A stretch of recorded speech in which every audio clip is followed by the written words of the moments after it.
Oke, baik kita mulai ya. Bismillahirrahmanirrahim. Assalamualaikum warahmatullahi wabarakatuh. Alhamdulillahirobbilalamin wassalatu wassalamu ala Waalaikumsalam Muhammadin wa ala warahmatullahi alihi ajmain. Makasih atas kehadirannya rekan-rekan sekalian ya. Kali ini kita akan buka dengan kelas penelitian kanker ya. Jadi yang saya akan bahas untuk sekitar 1 jaman lah ke depan gitu. Apa yang saya anggap artikel-artikel penting ya bagi teman-teman yang pelajari kanker untuk bisa memahami bagaimana dulu sejarahnya gitu. Karena penelitian itu kan bukan apa ya, bukan sesuatu yang ujuk-ujuk gitu ya. Jadi dia perlu perlu banyak proses gitu kan. Nah makanya ini ada beberapa artikel, berbagai konsep ya, mulai dari bagaimana itu pencegahan kanker, bagaimana mengobatinya, bagaimana munculnya kanker gitu kan, bahkan ada virus juga, nyambungnya virus gimana gitu. Makanya kemarin gara-gara covid itu kan ada yang nanya, emang Pak Ahmad paham mengenai virus gitu ya. Ya saya sih nggak paham-paham banget, cuma orang yang belajar kanker itu mau nggak mau dia harus belajar mengenai virus juga sebetulnya gitu ya. Nanti akan saya berikan contoh-contohnya kenapa itu menjadi penting ya. Oke, ini saya akan share. Terlihat nggak? Terlihat terlihat. terlihat jelas ya, oke ya, oke. Baik, kita mulai ya tentang penelitian ini apa yang terjadi. Ya, mudah-mudahan rekan-rekan sekalian, saya lihat juga banyak dokter juga di sini, ada juga rekan-rekan yang bukan dokter tapi di bidang kesehatan. Harapan saya itu bisa mengapresiasi ya bagaimana sih penelitian itu dilakukan, ya.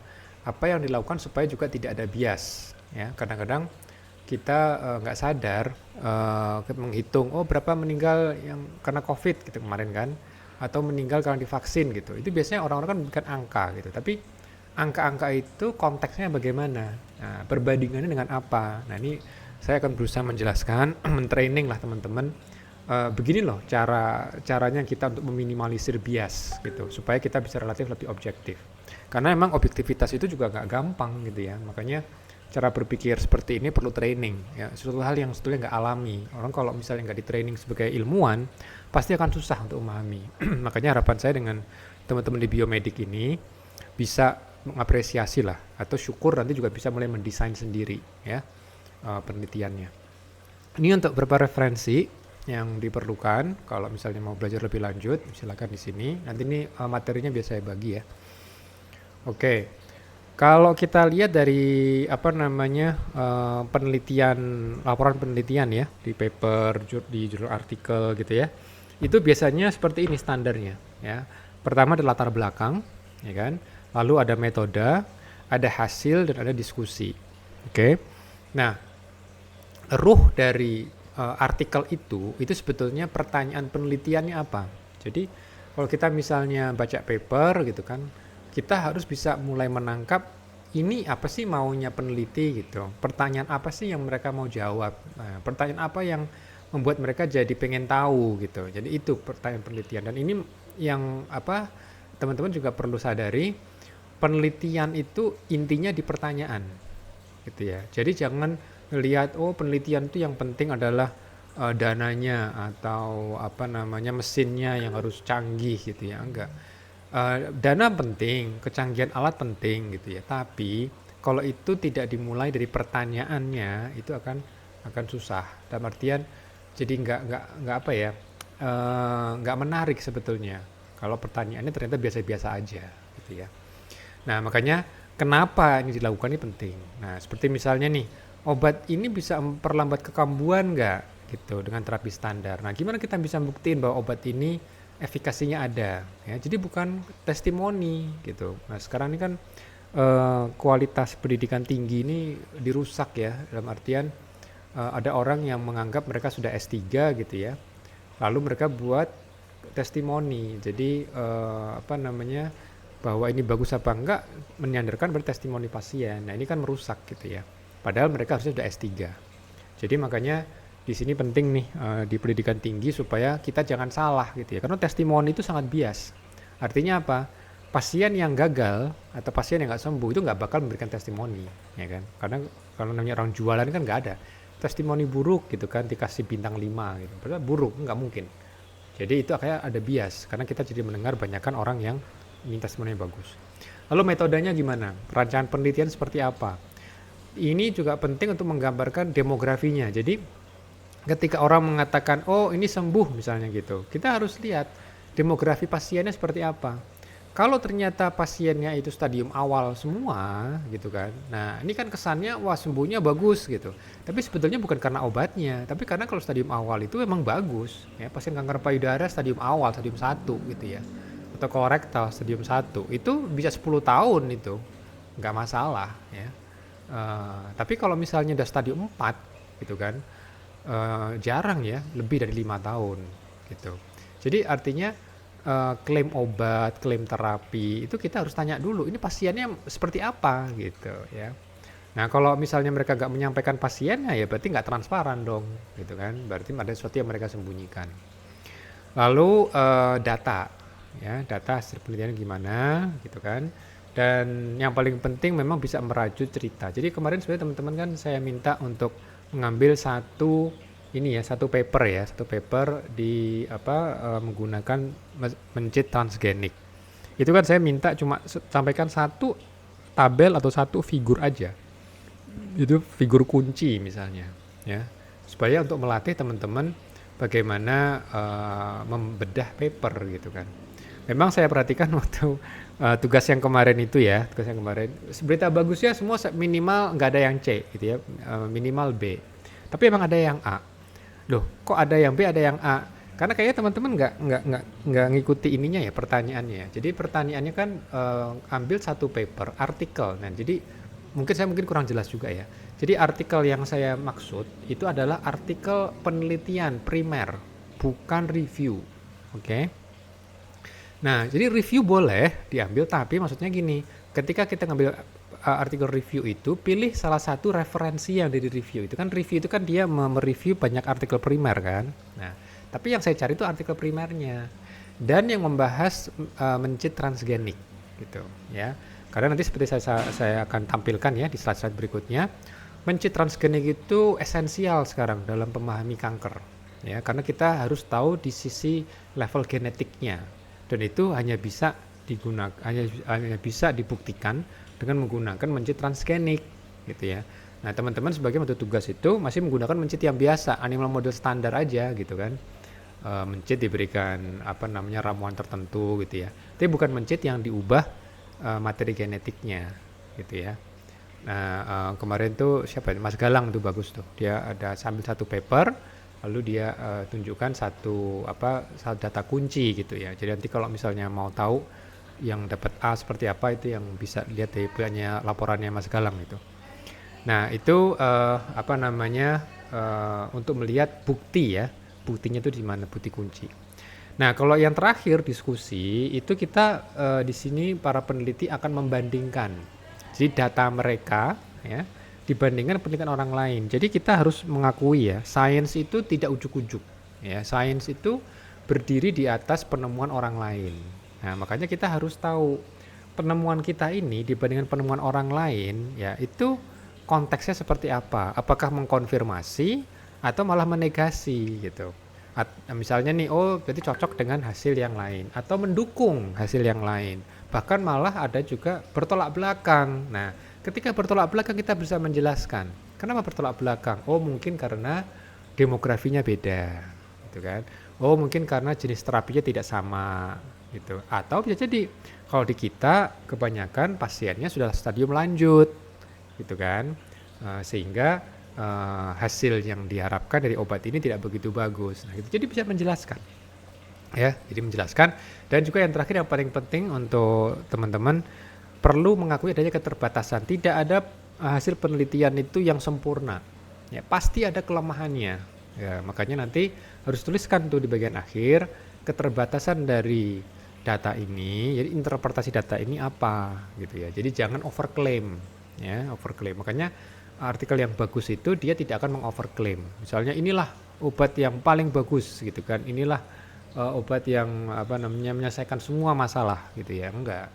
Nah, jadi kita semua mengakui adanya keterbatasan dan juga mungkin saran-saran gitu ya.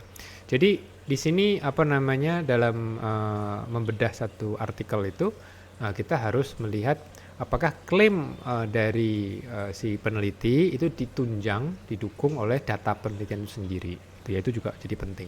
Kadang-kadang mereka mengklaim kan, ya kayak kemarin tuh ada S3 yang sangat terkenal ya, lulusan S3, dia punya sel terapi tertentu gitu ya, dia klaim itu bagus. Setelah saya baca papernya sendiri, nggak ada seperti itu ya, sangat meragukan gitu ya, tidak mendukung gitu ya.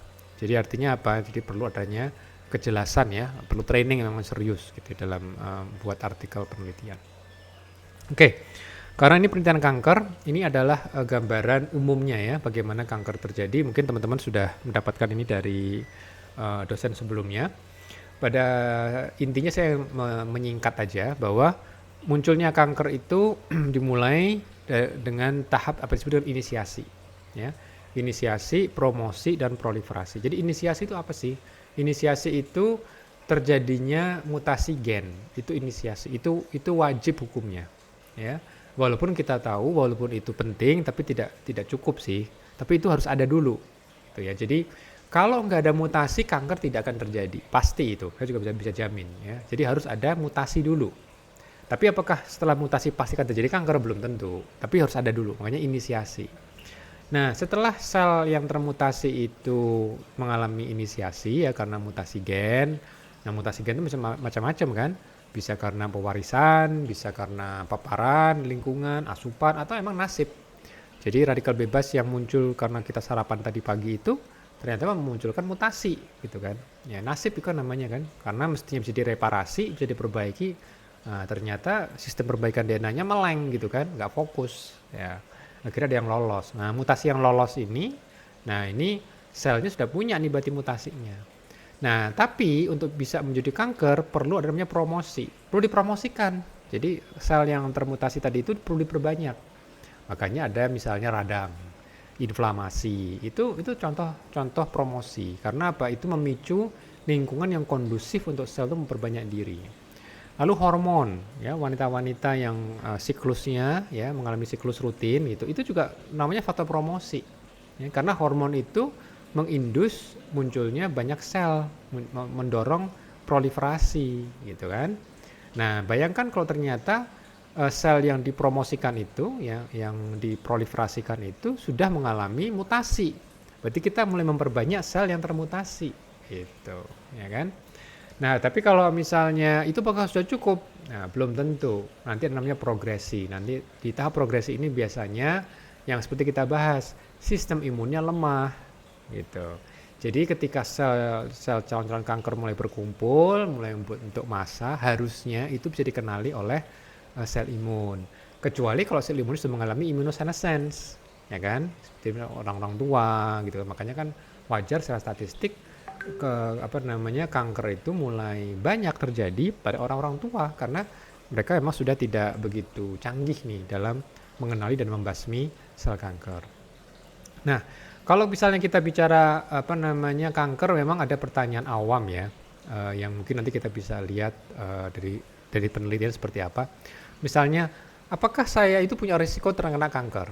Risiko saya seperti apa? Jadi saat ini artinya orang ini belum kena kanker gitu kan. Tapi dia pengen tahu risikonya apa. Jadi risiko itu nggak bakal nol ya. Konsep risiko itu nggak pernah nol. Misalnya ada kalimat gini, seberapa besar risiko saya mati akibat kejatuhan sapi misalnya. Oke, bayangkan sapi menjatuhkan kita gitu kan. Itu risikonya nol atau sangat kecil. Ya risikonya nggak mungkin nol ya, tapi mungkin sangat-sangat kecil, very very unlikely. Kecuali kalau misalnya ya itu nasib tadi lagi kan. Nasib kita naik mobil jalan tolnya lagi nanjak, truk banyak sapinya itu remnya blong gitu kan. Akhirnya apa? Akhirnya jatuhin mobil kita, sapinya jatuhin kap kita. Nah akhirnya apa? Mati kan, kejatuhan sapi gitu. Artinya risiko itu nggak pernah bisa nol ya, tapi kita bisa melihat apa yang disebut dengan mitigasi risiko ya supaya meminimalisir. Lalu yang berikutnya adalah kalau misalnya udah kena kanker nih, oke udah jelas ditegakkan oleh dokter PA, patologi anatomi, ini memang cancer, ini tumor. Pertanyaan berikutnya prognosis seperti apa? Lalu kalau misalnya prognosis seperti ini, mungkin separuh pasien dalam 5 tahun meninggal, misalnya seperti itu gitu ya. Berarti opsinya apa nih? Opsinya untuk terapinya apa gitu. Nah, pertanyaan-pertanyaan ini tuh bisa diteliti apa enggak gitu kan. Seperti apa kira-kira nanti penelitian yang bisa kita lakukan. Memang dari contoh-contoh ini mungkin nggak semuanya untuk menjawab 3 pertanyaan ini, tapi kita bisa dapat bayangan lah. Kira-kira bagaimana sih seorang peneliti itu berusaha menjawab pertanyaan-pertanyaan penting dalam hal kanker. Nah, ini adalah bagan ya relatif sederhana sih untuk menggambarkan desain penelitian. Jadi teman-teman ketika mulai masuk jadwal pembuatan skrip tesis ya, itu harus mengenali konsep beberapa desain penelitian. Penelitian itu desain kita apa? Oke. Jadi ada 2 macam desain besar, yaitu apa disebut dengan eksperimental, ya, experimental study, namanya eksperimen. Jadi kita masuk ke laboratorium misalnya gitu ya. Uji klinis, kita intervensi obat, itu namanya eksperimental. Ada sesuatu yang kita lakukan, ada yang kita intervensi gitu ya. Nah, ada juga yang menggunakan observasi gitu ya, observasi. Jadi kita ngelihat aja, kita ngitung aja. Nah, sambil kita analisa, ada bedanya nggak misalnya gitu. Nah, perbandingan. Nah, jadi kalau observasi kita melihat perbandingan. Nah, ketika kita bandingkan, ada 2 kemungkinan. Kita hitung secara statistik gitu kan, atau kita mendeskripsikan saja gitu. Nah, ini biasanya dalam di klinis ya, itu kan suka ada pasien aneh-aneh misalnya gitu kan. Pasiennya nggak banyak gitu kan. Jadi ada 5 kasus yang seumur-umur dokter ini belum pernah ngelihat ya. Dalam 30 tahun praktek di kedokteran dia belum pernah ngelihat kecuali 5 pasien ini. Nah, karena cuma 5 itu kan sedikit. Dia nggak mungkin bisa buat analisa statistik kan. Mau cuma 5 atau bukan cuma 2 misalnya gitu. Tapi ini unik banget gitu ya. Makanya dia perlu nih menuliskannya. Nah, dia akan mendeskripsikan. Ya, dia akan mendeskripsikan keunikan dari pasien ini. Ya, jadi misalnya kan kalau dulu di Bandung ada namanya manusia pohon gitu kan, masih ingat ya? Itu kan karena virus HPV. Dia kena kutil. Itu emang kayak pohon gitu ya. Jadi kutilnya banyak banget ya di sekujur tubuhnya. Gitu kan cuma 1 kan orangnya kan. Nah, tapi kan unik banget. Apalagi sampai masuk ke media umum gitu kan. Nah, dia akan mendeskripsikan, oh ternyata setelah kami PCR ketemu virusnya adalah virus ini, tipenya adalah ini gitu kan, copy numbernya berapa gitu. Dia akan sangat detail sekali mendeskripsikannya, diobati apa enggak, adakah perasaan nyeri pasien apa enggak, dia sangat deskriptif gitu ya. Tapi kalau misalnya case control yang cukup banyak, kita bisa bandingkan. Nah, mulai analytical study. Nah, analytical dia menggunakan analisa statistik gitu kan. Nah, di sini ada beberapa hal. Apakah ini cohort, apakah ini case control atau cross sectional. Jadi kalau misalnya pengen tahu saat ini misalnya ya, karena di klinik kita pengen tahu aja di saat sekarang ini periode setahun terakhir ya, namanya cross sectional nih. Jadi kita adanya apa gitu kan. Dalam setahun itu pasien yang jenis ini ada berapa banyak, yang stadium berikutnya ada berapa banyak. Jadi namanya cross sectional. Jadi kita kalau ini anggap aja ambil batang pohon kita potong gitu ya. Kan nanti ada sectionnya itu. Nah, itu kita akan mendeskripsikan, kan kita nggak intervensi, tapi kita mendeskripsikan apa aja sih, berapa banyak sel-sel yang ada di belahan pohon itu gitu misalnya. Apakah ada berapa banyak yang nampaknya sehat, berapa banyak nampaknya sakit gitu kan. Jadi emang deskripsi statistiknya itu sangat sederhana, yaitu persentase. Oh, misalnya dalam periode ini, dalam 1 tahun ini, yang laki-laki ada sekian, perempuan ada sekian, yang anak ada sekian, yang dewasa ada sekian, yang lansia sekian.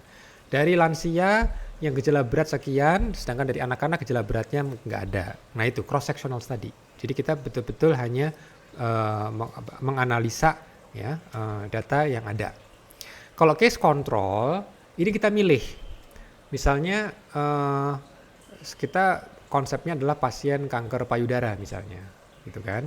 Nah, berarti kita akan pilih kelompok wanita yang sama ya, umurnya sama kira-kira gitu kan, sama-sama belum menopause misalnya gitu kan. Lalu kita berusaha membandingkan faktor genetiknya, gitu kan. Jadi genetik pada wanita yang sehat, dan umur yang kurang lebih sama, status mensnya mungkin sama, dibandingkan dengan pasien kena kanker payudara. Nah, karena payudara itu pada perempuan, maka kontrolnya juga harus perempuan, ikuti ya.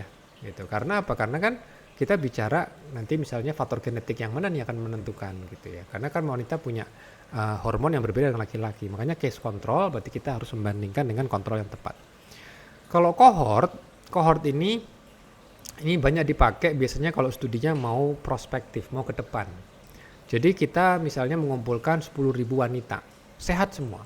10.000 wanita sehat semua, dan 10.000 ini satu cohort ini kurang lebih sama. Sih 10.000 yang kurang lebih usianya juga barengan sama, terus pekerjaannya juga kurang lebih sama gitu ya. Jadi kalau yang terkenal itu studi perawat di Amerika itu sekitar 250.000 perawat ya di tahun 70-an direkrut untuk di follow up selama 20 tahun.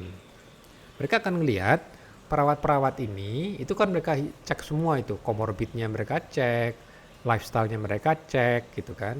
Mereka mau ngelihat nanti dari 250.000 perawat itu di akhir nanti setelah 10 tahun, setelah 15 tahun, setelah 20 tahun, mana yang akhirnya kena kanker atau mana yang kena serangan jantung, mana yang akan kena penyakit-penyakit yang mereka lagi mau pantau gitu. Nanti mereka bisa lihat dari cohort ini akan kelihatan. Misalnya nih perawat yang suka ngerokok. Ada nggak perawat yang suka ngerokok? Ada aja. Ya, kan kadang juga agak aneh sih memang ya. Kok nakes ngerokok sih gitu? Ada. Dokter aja ada yang ngerokok kok gitu kan. Nanti bisa dilihat itu. Mereka yang nggak ngerokok sama mereka yang ngerokok gitu kan. Nanti tingkat munculnya kanker beda nggak gitu kan. Nah, makanya di follow up gitu ya. Ini kalau kita bicara yang namanya observational study. Jadi observasi kita hanya mengobservasi aja. Jadi kita nggak melakukan intervensi apa-apa. Nah tapi kalau namanya eksperimental, nah eksperimental ini ada dua macam ya sebetulnya ya. Eksperimental pada manusia atau eksperimental pada hewan gitu ya. Kalau pada manusia ini penting ada namanya randomized control trial. Ini sebetulnya standar tertinggi untuk mengurangi bias ya. Nah, tapi memang ada kalanya tidak bisa dirandomisasi. Misalnya studi allogenik misalnya, autologus. Jadi kita pengen tahu sel punca, terapi sel punca pada orang yang sama. Jadi sumber sel puncanya dari orang ini dan diberikan pada orang yang sama gitu ya. Nah, itu memang nggak bisa dirandomisasi gitu kan. Tapi kalau misalnya kita bicara terapi obat gitu kan, atau pil atau apa prosedur, nah itu mungkin bisa dirandomisasi ya. Itu yang paling ideal. Tapi randomisasi sendiri juga kadang-kadang secara etika nggak mungkin juga dilakukan. Contohnya apa? Kita pengen tahu apakah terjun payung ya. Jadi payungnya itu ya, itu untuk membuktikan bisa nggak betul-betul mengurangi risiko kematian setelah turun dari pesawat, jatuh dari pesawat. Kan nggak mungkin dirandomisasi. Misalnya nih dua kelompok, yang satu pakai payung, satu nggak pakai payung gitu kan. Terus nanti mereka minta terjun dari pesawat, terus kita hitung yang mati kelompok yang mana. Kan nggak mungkin dilakukan seperti itu, kan nggak etis kan, ya kan? Karena ada risiko yang sangat besar gitu ya. Jadi artinya emang secara etika RCT walaupun itu standar tertinggi, tapi ada kalanya emang nggak bisa dilakukan gitu. Nah itu pernah jadi skandal juga itu waktu studi sipilis. Jadi di Amerika itu terkenal tuh studinya Tuskegee ya di Alabama, di kota Tuskegee. Si penelitinya pengen tahu banget ini obat ini itu betul nggak bisa menyembuhkan sipilis. Lalu dia merekrut orang-orang kulit hitam ya, orang kulit hitam. Terus dibagi dua, satu diobati, satu sama sekali nggak diobati, dikasih placebo gitu. Nah padahal sipilis termasuk penyakit yang cukup berat gitu kan. Nah itu jadi nggak etis gitu kan. Apalagi pasien ini tidak diberikan informed consent segala macam, diberikan resikonya gitu. Nah jadi artinya apa? Artinya tapi memang secara ini penelitian kalau misalnya untuk membuat kesimpulan yang konklusif ya harus di RCT gitu. Nah tapi sekali lagi kita hidup bukan di ruang yang ideal ya. Jadi ada kalanya memang kita harus membuat adjustment. Jadi nggak bisa, nggak diobati sama sekali ya, nggak ya mungkin diobati dengan yang standar. Nah nanti obat yang baru ini kita bandingkan. Jadi kita bandingkan obat yang standar yang selama ini digunakan untuk mengobati sipilis dibandingkan kelompok yang diberikan obat yang baru plus yang standar misalnya gitu. Jadi itu artinya apa? Untuk meminimalisir risiko juga, karena sebagai manusia kan kita nggak boleh seperti itu ya. Coba nggak salah, kecuali kalau orang Jerman Nazi dulu. Nazi gitu, itu betul-betul dirandomisasi gitu kan. Jadi ya sangat keji juga ya mereka dalam melakukan eksperimennya. Nah, sekarang saya akan berikan contoh ya konteks ya. Jadi ada dua macam gen ya dalam kalau kita bicara kanker. yaitu gen penekan tumor dan juga gen yang mendorong munculnya tumor. Jadi ada gen penekan, ada namanya gen pendorong. Ya, ini kayak apa namanya, kayak pompa air ya, pompa air pendorong. Jadi ada gen penekan tumor, artinya apa? Gen ini kalau tidak berfungsi kanker muncul. Onkogen apa? Gen pendorong tumor, berarti kalau gen ini aktif dia akan memunculkan kanker. Oke. Nah, nanti kita akan lihat bagaimana sih dulu itu ditemukan ceritanya gitu ya. Cerita ditemukannya gimana. Nah, saya sih ini bukan pelajaran sejarah dalam artian harus mengingat-ingat tanggal berapa, tapi saya akan go through, kita akan masuk ke paper-paper ya. Bagaimana sih itu ditemukannya dulu, gimana ceritanya. Jadi pertanyaannya itu gimana sih yang dilakukan gitu ya. Karena ini memang cukup panjang nih sejarahnya, makanya sejarahnya itu kita harus ngelihat dari artikel-artikel yang ada. Oke, mengenai, kita mulai dengan penekan tumor dulu ya. Bagaimana itu dulu konsepnya. Nah, ini dimulai dengan experimental study.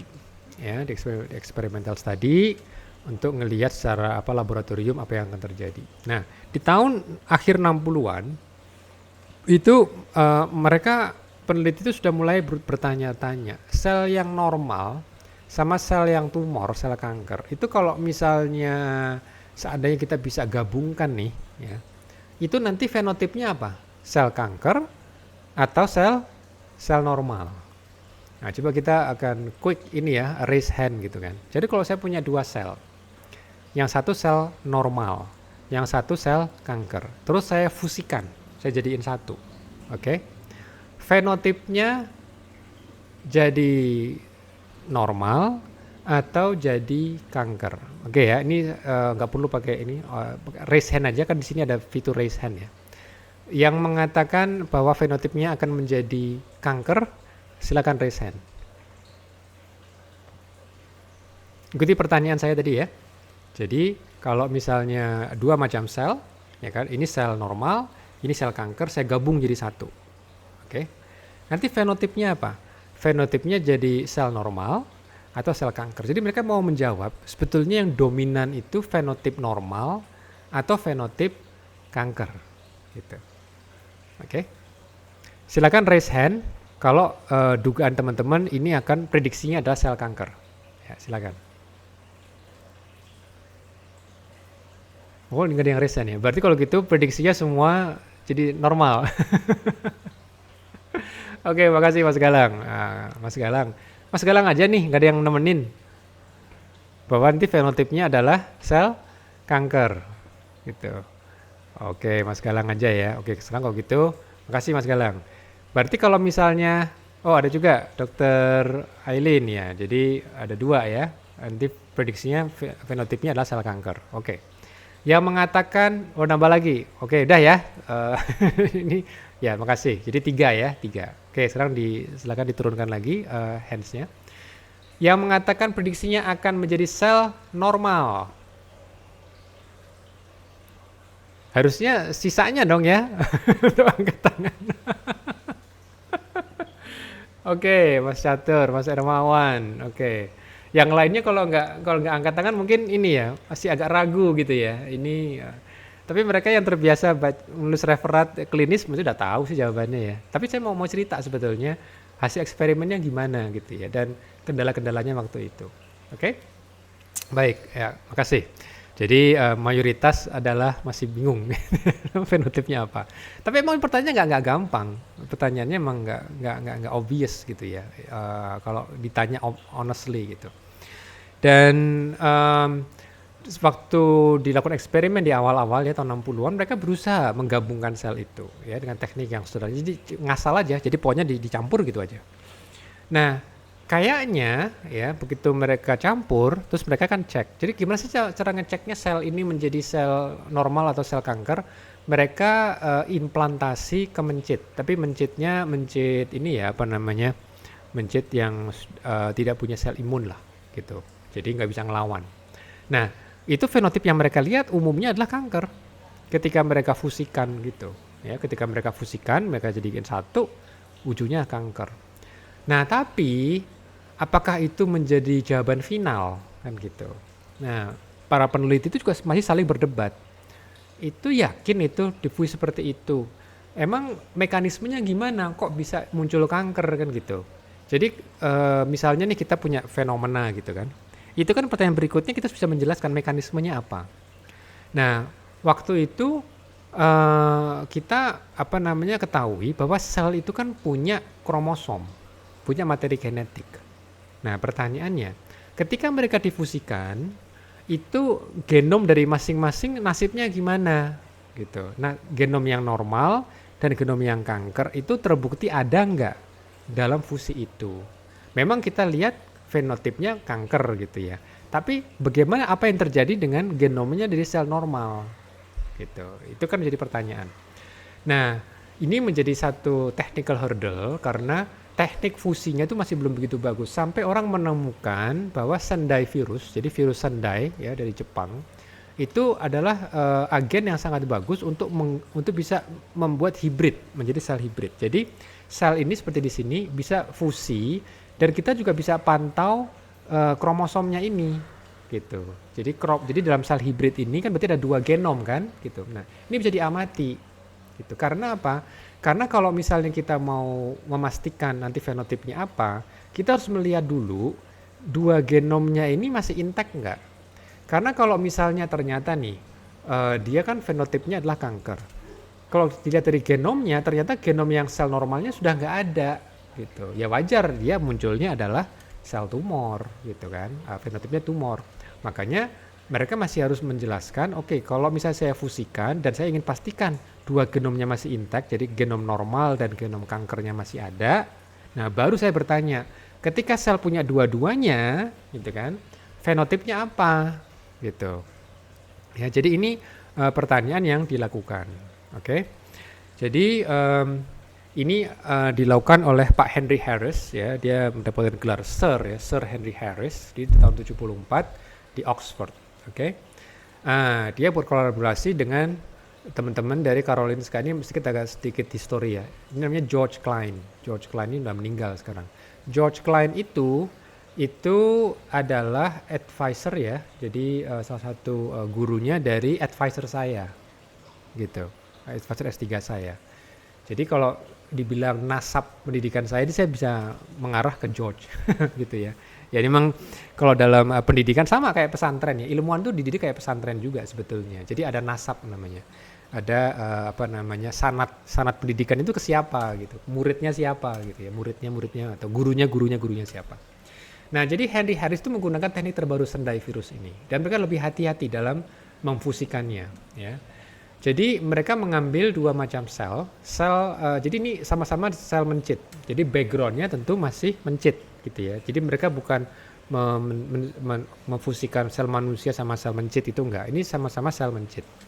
Nah, tapi nanti ada 2 macam sel yang normal dan sel yang malignan. Ada 3 sel yang malignan, Ehrlich, Sewa, dan MSWBS, gitu ya. Oke. Nah, untuk memastikan ini prosedur normal, mereka melakukan fusi normal ke normal. Jadi lini A9 ya difusikan juga dengan sel yang lain C3H ini kan dari sel mencit gitu kan, normal juga. Dan di sini terlihat tidak munculnya tumor ya, kecuali kalau misalnya mencitnya diradiasi dulu. Ya, jadi sistem imunnya mencit ini yang hostnya itu diradiasi dulu, mungkin ada muncul 2 dari 6 gitu ya. Oke. Tapi kalau sudah di total, tapi kalau dia tidak diradiasi tidak akan muncul gitu ya. Nah, jadi ini mengestablish bahwa normal ke normal ya mayoritas sebetulnya tidak ada tumor. Jadi nanti hibridnya itu mereka injeksikan di mencit.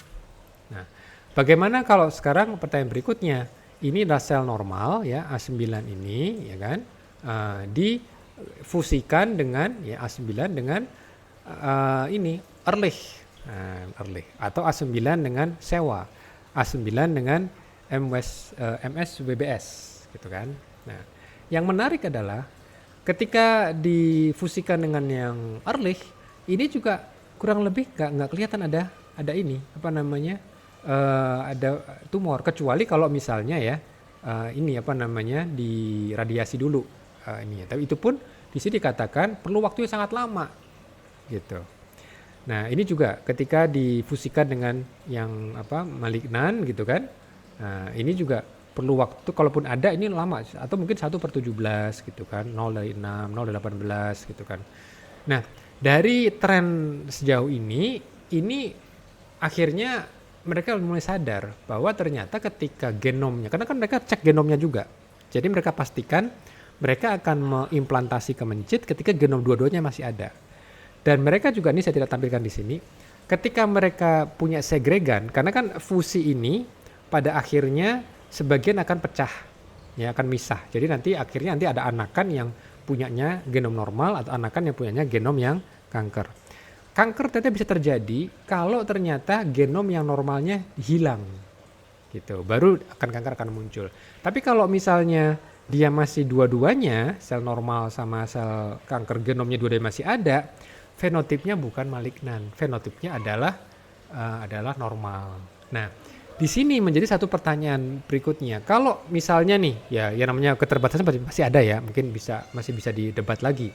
Tapi kalaupun kita menerima bahwa ternyata genomnya yang normal itu dominan, berarti kan pertanyaannya apa gennya, gitu kan? Harusnya disebutkan gennya apa kan gitu. Nah, di tahun 70-an memang biologi molekuler belum begitu canggih. Itu perlu 20 tahun ke depan itu untuk bisa menemukan gennya apa. Tapi dari Sir Henry Harris ini sudah mulai bisa buat prediksi bahwa di genom kita itu ada gen yang bisa menekan tumor. Tapi mereka belum bisa tahu gennya apa namanya, seperti apa wujudnya, sekuennya seperti apa, mereka nggak tahu. Tapi dari eksperimen ini adalah landasan berpikir, ya, salah satu frame of mind, berarti ada sesuatu di genom yang normal yang bisa menekan munculnya tumor. Ini adalah eksperimen klasik, ya.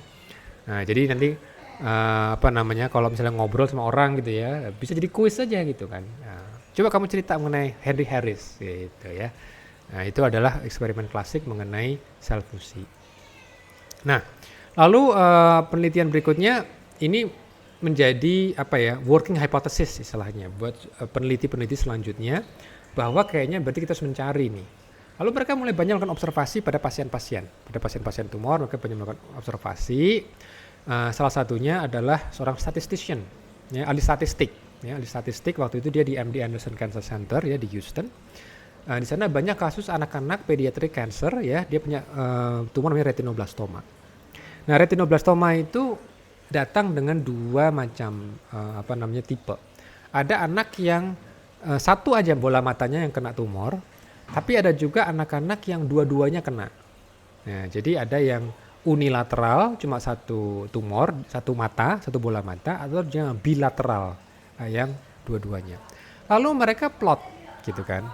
Jadi untuk kasus yang ini adalah usia, ya, kapan dia terdiagnosanya. Sementara kalau ini persentase yang terdiagnosa tumor. Oke. Nah, untuk yang bulat-bulat ini adalah yang unilateral, jadi cuma satu bola mata. Sementara yang bilateral itu dua bola matanya terkena, gitu. Nah, terus dia plot, kan dia punya medical record itu kan.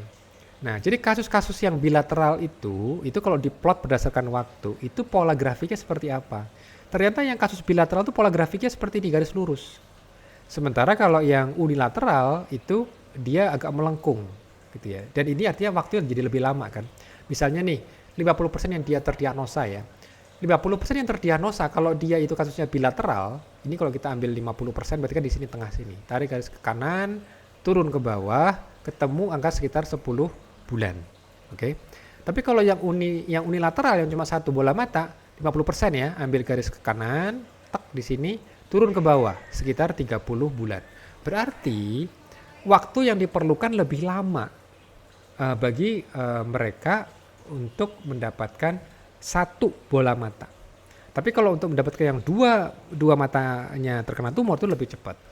Jadi kalau misalnya dibuatkan rumus, ini adalah first order kinetics, gitu kan. Yang bilateral, ya ini adalah second order kinetics. Inti yang mereka katakan adalah berarti mereka yang terkena kanker dua-duanya di dua bola matanya itu sudah terkena 2 hits secara lebih cepat daripada yang unilateral. Jadi perlu ada namanya 2 kali event, ya. Jadi kalau misalnya orang yang yang udah kena bola mata ini, yang dua-duanya, berarti sejak lahir dia udah kena 1 hit. Nah setelah lahir dia tambah 1 hit lagi. Nah tapi kalau yang ini, yang unilateral, waktu lahir dia belum punya hit apapun, ya kan? Nah sehingga waktunya jadi lebih lama, gitu. Waktunya lebih lama.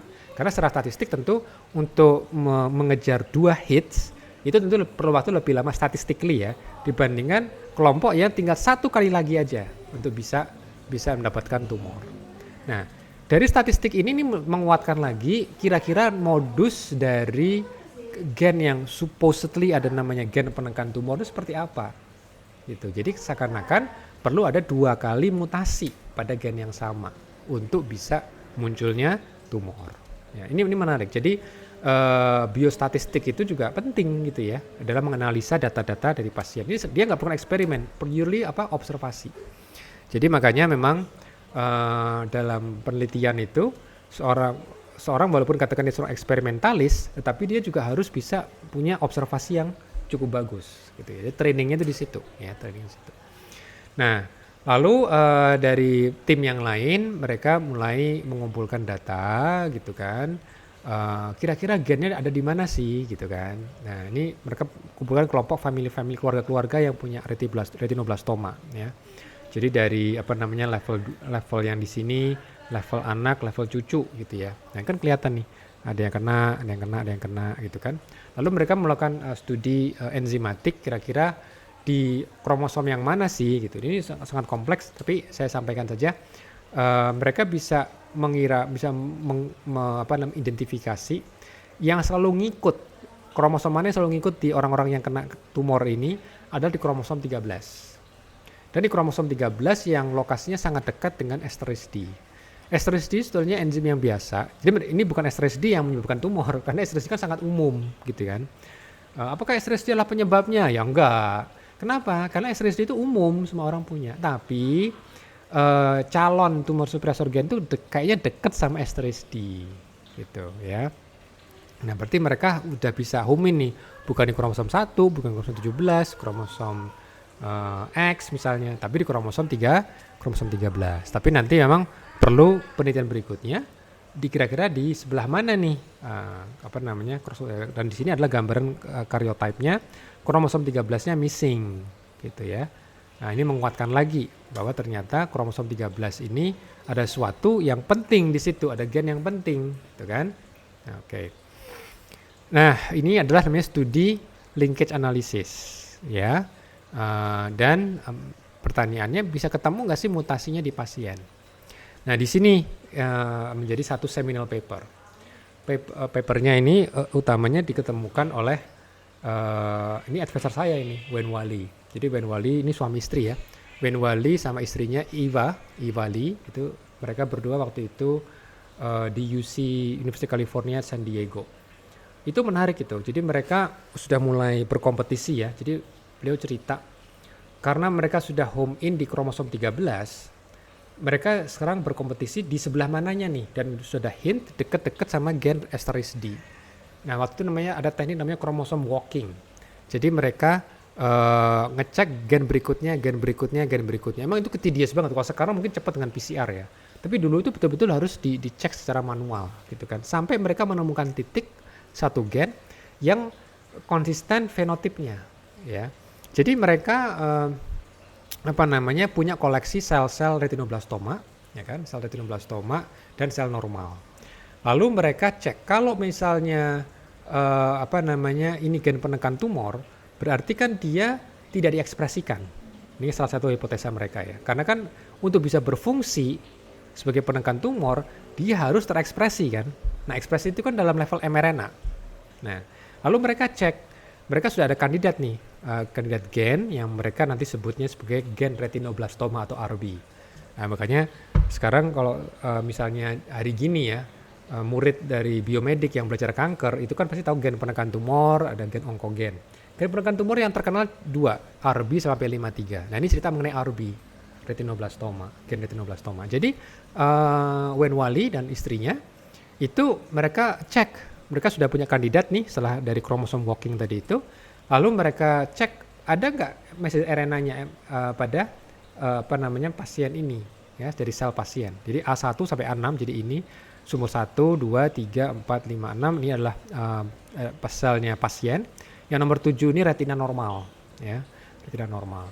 Nah, dari biologi molekuler kita bisa hitung kan panjangnya messenger RNA harusnya sekitar 4,6 kilobasa. Nah, ini adalah sel-sel yang tumor lain. Ini neuroblastoma segala macam. Itu bukan retinoblastoma ya, bukan tumor yang yang relevan. Ternyata panjangnya masih ditemukan sekitar 4,6 kilobasa. Tapi ketika mereka ngelihat di sel RB, nah ini data kuncinya menarik, menjadi penting. Ada sih 2 sel, tapi dia sudah pendek, cuma 4 kilobasa. Dan sisanya tidak terekspresi sama sekali. Artinya apa? Ini sudah memenuhi minimal konsisten sebagai perilaku gen penekan tumor. Tapi tentunya sebagai peneliti yang bagus, dia tidak happy dengan data ini aja. Dia pastikan di sumur yang sama itu ada enggak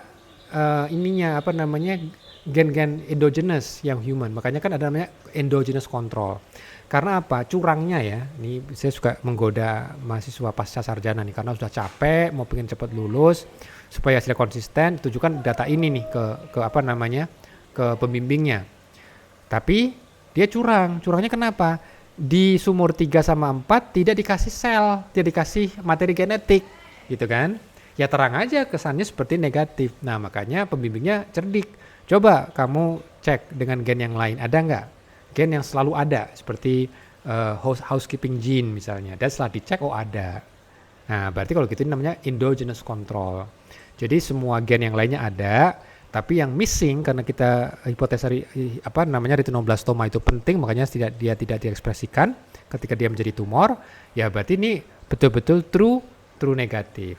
Kalau seandainya ternyata sini juga negatif juga, nah pembimbingnya udah mulai merasa nih, oh kamu berarti curang ya, jangan-jangan nggak masukin ke sumurnya tuh materi genetik dari pasien gitu, karena kok di gen yang lain yang harusnya selalu ada kok nggak ada gitu kan gitu.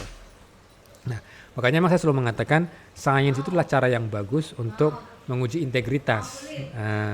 Makanya kalau kita ingat kan kiraman katibina malatak alamun, jadi kita ini ada pencatat ya yang selalu mencatat pekerjaan-pekerjaan kita. Makanya kalau menjadi saintis yang baik, ya insya Allah jadi muslim yang baik juga, gitu. Karena kita selalu tahu kita ini diawasi Allah Ta'ala, bahkan ketika eksperimen. Oke, nah yang berikutnya, ini kan baru studinya di manusia. Di manusia itu memang ada asosiasi sekarang yang sangat kuat, di mana ada alterasi genetik, ya, alterasi mRNA, dan dia konsisten dengan tumor. Tapi kalau misalnya asosiasi, apakah cukup mengatakan sebab akibat? Ya kan?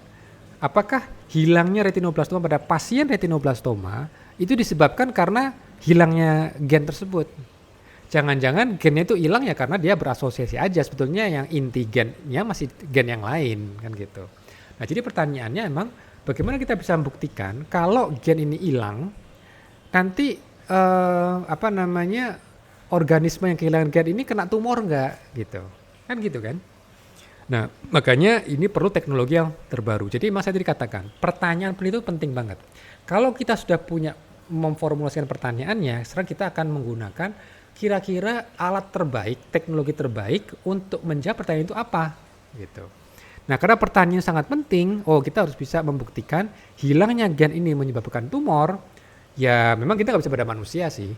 Karena kalau pada manusia kan ideal banget, karena ini kan kita bicara kanker manusia. Tapi pertanyaannya ada nggak yang bersedia ya, yang dimutasi gennya gitu kan, lalu kita ikuti 30 tahun atau 20 tahun kena kanker apa enggak, kan enggak ada yang mau jadi volunteer kan, makanya kita ke Mencit.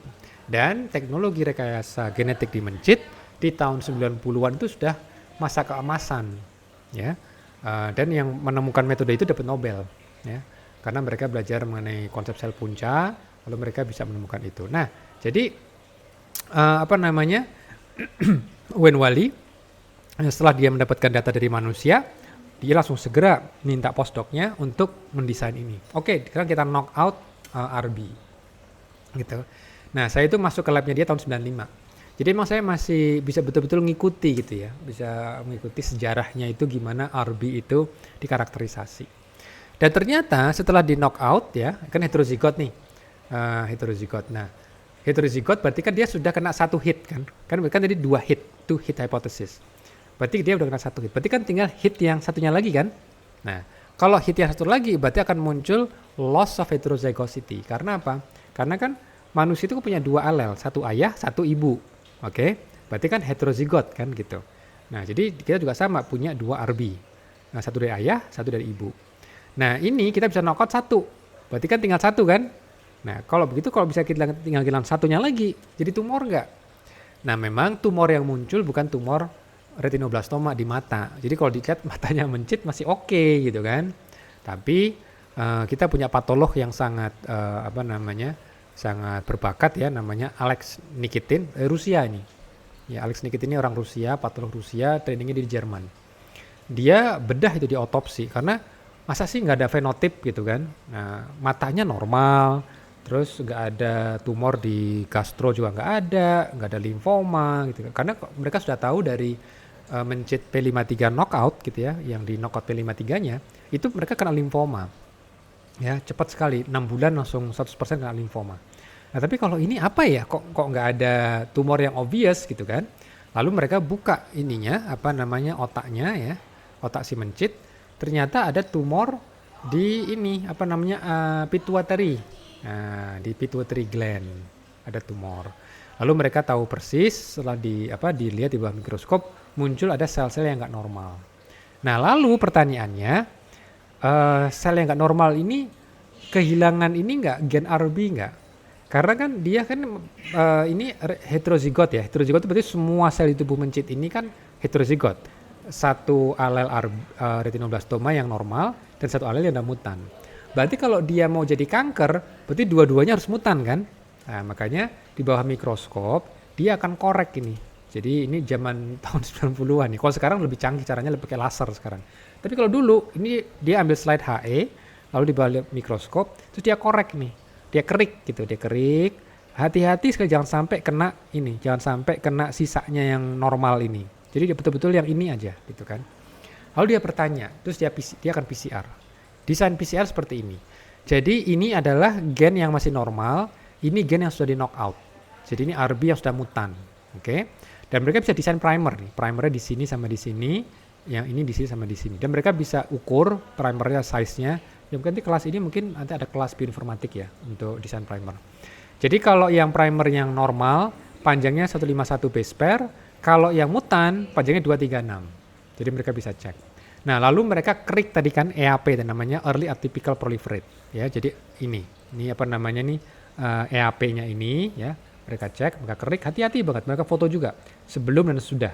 Jadi tidak ada kontaminasi dari sel normal. Lalu mereka cek, untuk semua yang EAP positif, ini cuma ada satu pita PCR. Jadi cuma ada yang ini, alel yang mutan aja. Yang alel normalnya nggak ada. Tapi kalau mereka ambil sel yang normal, ya tidak ada EAP, ini sel normal, ya, di sebelah yang normal, masih heterozigot. Gitu.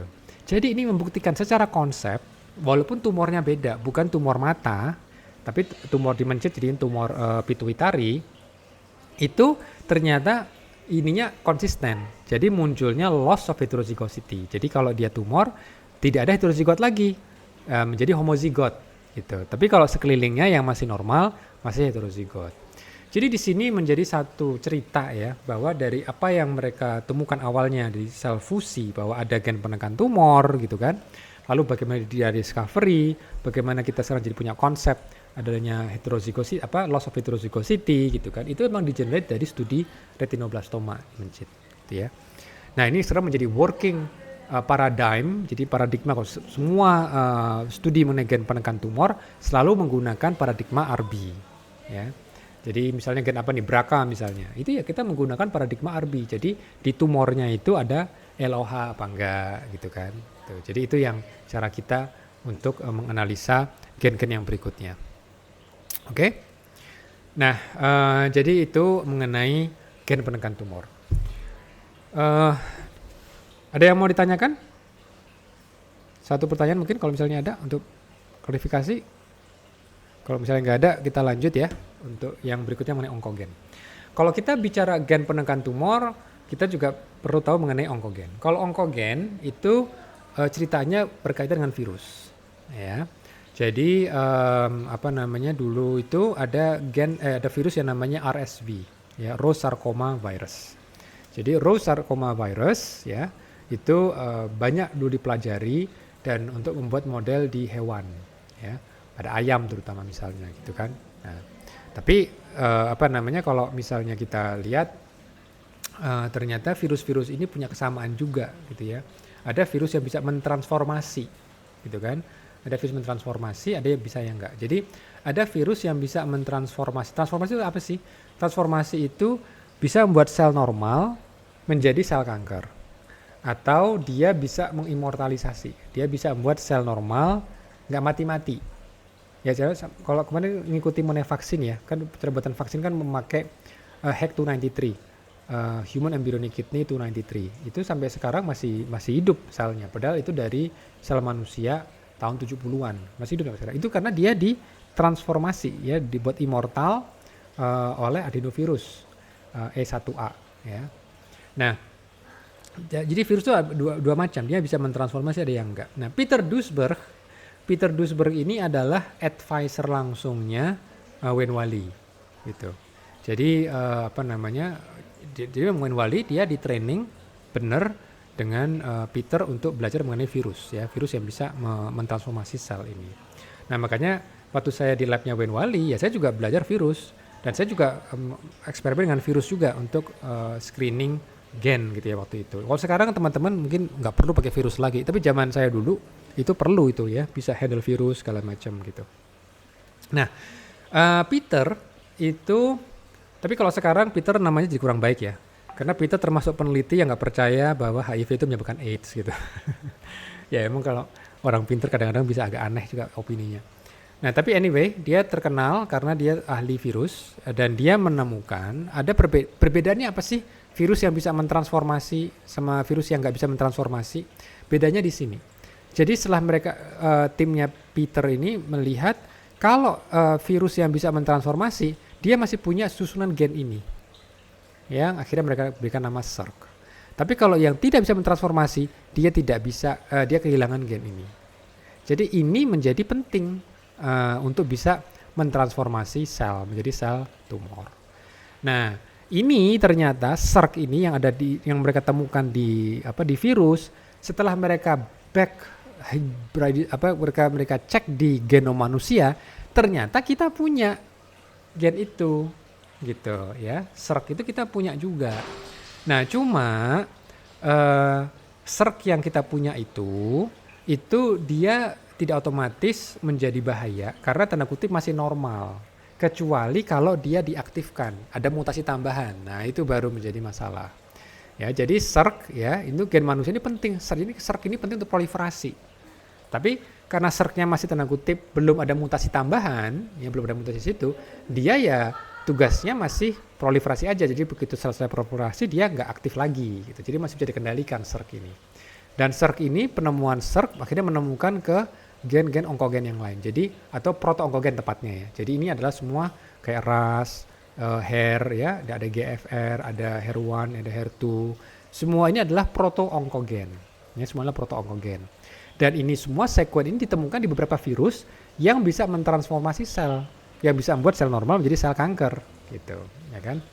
Nah tapi kalau yang di versi manusianya dia nggak ada mutasi, jadi dia emang masih tanda kutip normal gitu, kecuali misalnya nih RAS ini kalau dia masih sekuen masih utuh yang tanda kutip normal tadi itu, ya dia begitu sel proliferasi misalnya nih sel epitel di usus gitu ya, itu kan perlu diperbanyak. Itu kalau misalnya dia masih utuh ya, masih normal, ya udah begitu proliferasi selnya berhenti proliferasi. Tapi kalau RAS-nya ini ada mutasi tambahan, mutasi di kodon 12 misalnya ya, G menjadi V misalnya gitu. Nah, itu glycine menjadi valin di kodon 12, ini nanti selnya nggak bisa berhenti. Jadi tumor. Nah, jadilah onkogen. Jadi kalau sebelum mutasi namanya proto-onkogen yang itu ditemukan di virus, tapi kalau ada mutasi dia menjadi onkogen. Nah, disinilah pentingnya mengenai konsep onkogen ini ya. Dan ini ditemukan ya. Jadi di virus ada juga RBB gitu kan. Nah, setelah kita cek di manusia ada juga versinya ya. Tapi versi itu tidak berarti langsung jadi tumor kecuali kalau misalnya ada amplifikasi. Ya, jadi untuk RBB dia diperbanyak, overdosis ya, mesti cuma 2 tapi overdosis. Jadi sebagian kanker dia ada amplifikasi. Nah, jadi HER-nya ini HER ini kalau di payudara namanya HER2 ya. HER2 ini jadi amplifikasi. Nah, ketika amplifikasi, nah itu baru masalah. Tapi kalau kita yang normal, HER2 itu masih penting. Jadi nggak boleh kita, HER2 kita matikan aja gitu kan. Kita edit, nggak boleh. Itu penting untuk proliferasi gitu. Makanya disebutnya proto-onkogen sebelum dia menjadi mutasi. Nah, inilah gambarannya, banyak sekali yang terlihat pada onkogen. Kalau HER2 itu biasanya diamplifikasi. Nah, kalau kita bicara PTEN ini tumor suppressor gen ya. JAK2 ini juga ada mutasi, HER2 ini ada amplifikasi. EGFR itu ada point mutation, ini penting untuk kanker paru. Ya, ini ERBB atau HER1 atau nama lainnya juga EGFR. Itu ada mutasi tambahan. Dan ini penting untuk kanker paru. Begitu intermutasi, dia akhirnya apa? Dia bisa memunculkan kanker paru gitu ya. Itu juga saya nggak temukan di sini ya, tapi ada banyak sih paper yang menunjukkan dengan menggunakan transgenic mice ya. Jadi mutasi EGFR ini pada manusia kan menimbulkan kanker paru. Lalu mereka betul-betul sama dimencit, bisa nggak? Nah, kena kanker paru juga RAS, KRAS gitu juga. KRAS mana KRAS di sini ya? Nggak kelihatan di sini ya KRAS ya. Oh ini nih KRAS. Ya KRAS juga gitu. Dia juga ditemukan di kanker paru. Dan ketika kita tumbuhkan mencit dengan transgenik yang ada mutasi gen KRAS seperti di manusia, dia juga kena kanker juga. Oke? Jadi itu dari discovery onkogennya, gitu kan. Nah ini adalah gen EGFR, ya kan? Ada mutasi. Jadi mutasi ini ya sekarang kita tahu bisa diobatin kan gitu ya dengan belotinib. Nah ini ada slide-nya. Jadi mutasi yang ditemukan di pasien ini apakah dia sebagai penyerta atau penyebab kan gitu, ya kan? Jadi mereka itu berusaha menjawab ya. Kok ada sebagian pasien setelah diobatin pakai erlotinib hasilnya bagus gitu. Nah mereka kumpulkan tuh pasien-pasien itu yang bagus dibandingkan yang enggak. Ternyata pasien-pasien yang responnya cukup bagus itu ada mutasi di gen EGFR. Nah pertanyaannya kan gen EGFR sendiri itu pemicu kanker bukan gitu kan. Nah maka harus ke mencit. Nah di mencit mereka menggunakan transgenik. Jadi transgenik mice ini membawa mutasi EGFR dan mutasinya itu sama seperti manusia. Jadi L858R nih. Jadi ini ada mencit yang membawa mutasi L858R EGFR dan juga mutasi exon 19 delesi.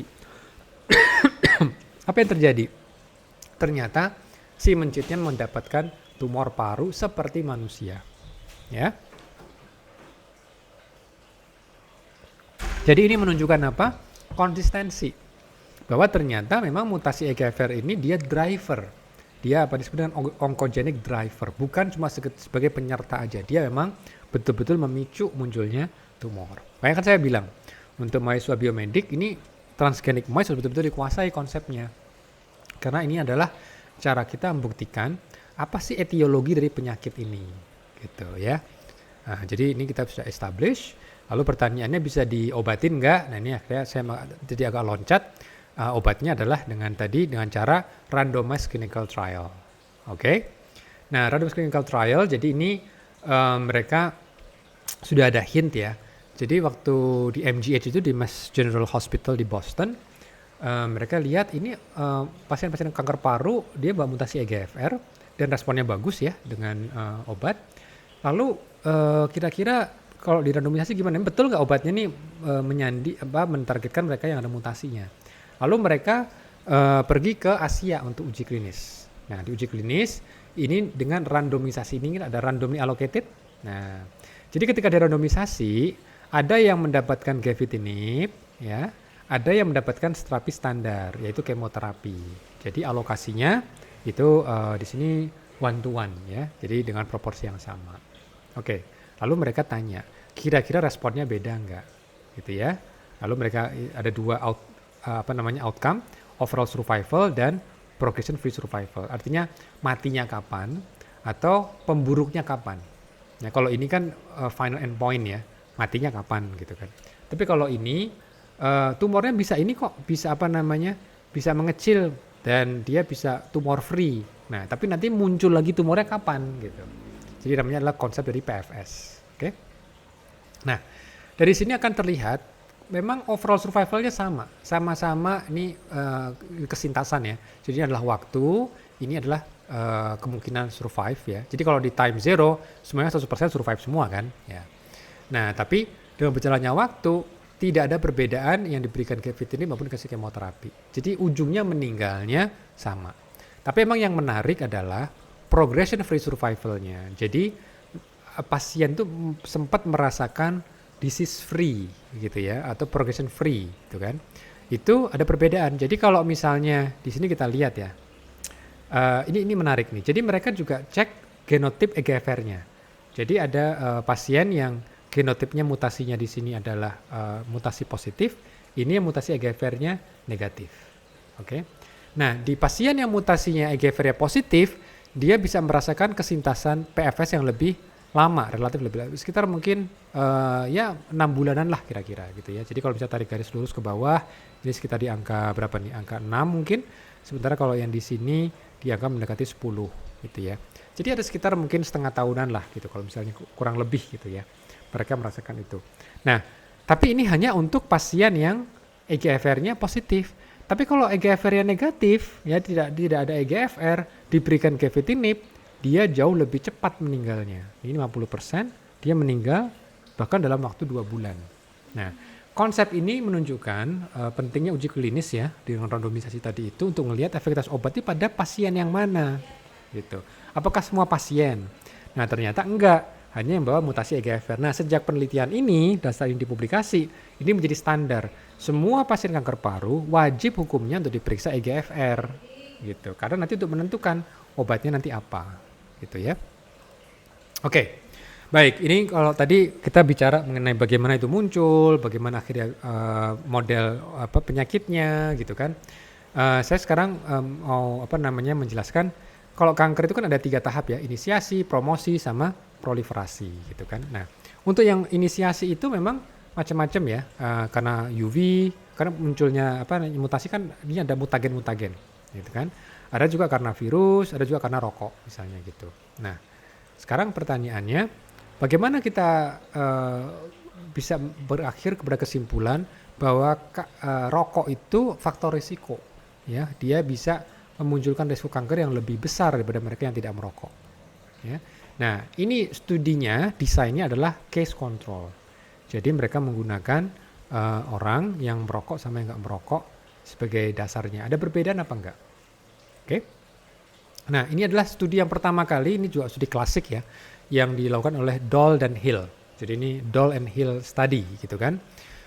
Dia mengambil aja dari medical record gitu kan. Jadi untuk awalannya gitu ya. Jadi untuk studi preliminarnya, mereka mengcompare aja. Apakah ada asosiasi nih? Asosiasi antara smoking dengan kanker paru ya. Dilihat dari proporsinya.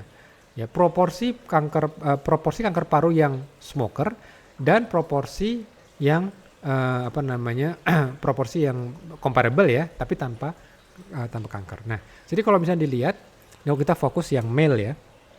Oke, yang male aja ya supaya lebih mudah. Ini mayoritas pasien ya yang kena kanker paru nih. Lung karsinomanya ada mereka ambil dari medical record gitu ya, 649. Dari 649 itu mayoritas perokok, ya kan? Yang nggak merokok itu cuma 2 ya. Jadi artinya apa? Orang nggak merokok juga bisa kena kanker gitu kan. Nah, tapi kalau misalnya dia di pasien yang lain gitu kan, yang bukan karena kanker gitu kan, proporsi non smokernya emang lebih gede gitu kan, sekitar 4,2%. Jadi artinya apa? Untuk kanker paru rokok itu emang jadi satu risiko. Ini studi yang awal sekali. Nah, cuma masalah dari case control itu hati-hatinya begini. Ada kemungkinan bias dari si peneliti. Misalnya apa? Pilih-pilih. Nah, jadi ketika mereka kan ini kan bersihnya sama jumlahnya ya, 649. Kanker paru sama bukan kanker paru. Nah, itu nanti mereka khawatirnya milih-milih gitu kan. Dalam menentukan case controlnya nggak seimbang. Nah, itu kelemahan dari case control ya. Jadi kita harus memastikan atau meyakinkan diri kita sendiri minimal bahwa yang kita bandingkan itu sudah apple to apple. Gitu. Oke? Nah dari sini data ini juga sebetulnya ketika Doll and Hill di UK ini diulang juga datanya dengan menggunakan pasien berbeda di Amerika, ya. Winder and Graham, ya. Nah Winder and Graham di St. Louis, ya waktu itu dia juga punya American record juga kan. Dan ternyata memang kalau kita lihat nih pasien yang tidak merokok ini yang merokoknya banyak. Ini adalah yang hitam, ini adalah kanker paru. Jadi artinya apa? Yang nggak merokok pun bisa kena kanker, ya kan? Nah tapi proporsinya kan 1,3%. Sementara kalau mereka sampai heavy smoking, excessive smoking, chain smoking gitu kan, proporsi mereka akhirnya naik. Bisa 35%, 30,9, 20,3% gitu ya. Oke, jadi artinya apa? Artinya merokok itu bisa menaikkan resiko gitu ya, bisa menaikkan resiko munculnya kanker paru. Memang tidak 100% ya, tapi sekali lagi itu sudah cukup untuk membuat beban kesehatan masyarakat. Makanya kalau kita lihat di negara-negara yang berhasil yang menegakkan peraturan rokok gitu ya, itu memang angka kanker paru langsung ngedrop. Ya, ngedrop. Tapi itu ya membutuhkan komitmen yang luar biasa ya. Apalagi kalau di Indonesia banyak juga mungkin aktivitas mahasiswa ya, itu sponsornya adalah industri rokok gitu ya. Jadi memang itu menjadi satu tantangan gitu ya. Tapi kalau dari sisi kesehatan itu jelas sekali bebannya itu nggak cuma kanker paru ya, tapi penyakit jantung, stroke segala macam itu memang lebih tinggi pada orang yang merokok. Oke, nah apakah ini sudah cukup? Nah ternyata Dr. Hill, ya, Doll and Hill mesti merasa kita coba supaya makin kuat nih, kita buktikan secara prospektif. Jadi apa disebut dengan cohort prospektif. Oke. Cohort prospektif mereka akan melihat orang-orang nih di tahun 51. Jadi mereka merekrut dokter. Jadi male British doctor. Mereka karena risiko kanker paru pada perokok itu lebih kuat asosiasinya ya. Asosiasi sekali lagi ya. Asosiasi pada dokter-dokter di Inggris ya. Kenapa pilih dokter? Karena dokter kan ya kurang lebih risikonya sama gitu ya dari pekerjaan mereka, dan mereka cenderung lebih rapi datanya. Itu bisa lebih mudah di tracking gitu kan. Nah, di tahun 51 mereka mulai merekrut, di tahun 71 mereka follow up. Ya, jadi berapa tahun tuh? 20 tahun follow up. Oke. Ini adalah gambaran mereka berapa banyak smoke, berapa banyak batang rokok yang mereka hisap. Gitu kan. Nah, jadi ini misalnya average per day ya di tahun 61, tahun 56, tahun 71. Jadi mereka tracking juga ini. Oh, ini yang tadinya perokok sekitar 6 batang per hari gitu kan. Dicek tahun 56 masih sekitar 6. Ketika tahun 66 udah mulai sedikit gitu ya. Oke. Dan mereka cek dari setiap golongan umur. Oke. Dan mereka juga cek nih kan ribuan dokter ya yang dilihat ini 34.000 dokter. Oke. Lalu mereka cek dari baseline seperti ini. Jadi di awal ini kan gak ada yang merokok. Gak ada yang kena kanker kan. Tapi mereka ada yang merokok. Ada juga nanti yang enggak misalnya gitu ya. Oke. Nah jadi di samping mereka ada yang perokok, mereka juga yang tidak merokok. Nah ini. Jadi ada yang persentase yang tidak merokok ada 43%. Nah sementara yang merokok seperti apa gitu. Jadi mereka juga punya kelompok yang tidak merokok sebagai kontrol. Nah berarti obviously di tahun 70 dibuka datanya. Mereka yang merokok sama yang mereka yang tidak merokok. Ingat awalnya mereka kanker free cancer ya kan. Jadi emang ini prospektif itu jauh lebih menarik. Cuma kelemahannya apa waktu. Apalagi mahasiswa S2 maunya kan lulus 2 tahun kan. Ada nggak yang mau ikut studi prospektif? Wah jangan Pak, saya nggak lulus nanti repot gitu kan. Ya tapi ya memang ini menjadi satu pertanyaan yang penting. Jadi akhirnya nanti di pass around gitu kan. Di pass ke mahasiswa yang berikutnya. Jadi datanya sebagian kan sampai final. Dan kalau kita lihat datanya adalah ternyata insiden kanker ya. Yang non smoker ada nggak yang mati karena kanker paru? Ada sekitar 10 ya kan. Tapi pada yang mereka currently yang pernah merokok, jadi ini adalah mereka yang sekarang sedang merokok, mereka yang pernah merokok, mereka yang merokok sampai sekarang gitu kan, itu ternyata tinggi sekali, ya kan? Nah jadi kalau misalnya ditambahkan nih 83, 43, 104 gitu kan, ini ditambahkan jauh lebih banyak daripada yang non-smoker gitu ya. Ini setelah diproporsikan ya tentunya ya. Itu menunjukkan apa? Dari data ini sudah langsung kelihatan bahwa odd value ya, jadi odd ratio istilahnya ya, itu 40 kali lipat chance untuk mendapatkan kanker paru kalau dia perokok. Ya, ini jadi baseline-nya adalah mereka yang tidak merokok. Jadi ini sebagai baseline. Jadi kalau ini sebagai baseline-nya, mereka yang merokok adalah risikonya. Berarti mereka yang merokok odd ratio-nya adalah 41 kali lipat. Itu tinggi sekali, gitu ya. Disinilah menjadi ini data yang 20 tahun dan sekarang juga sampai ada yang kalau nggak salah di follow up lebih 40 tahun 50 tahun gitu ya, di tahun 90-an itu. Ada juga laporan. Itu yang ini bukan peneliti aslinya, artinya udah meninggal gitu ya, tapi oleh murid-muridnya dilanjutkan gitu ya.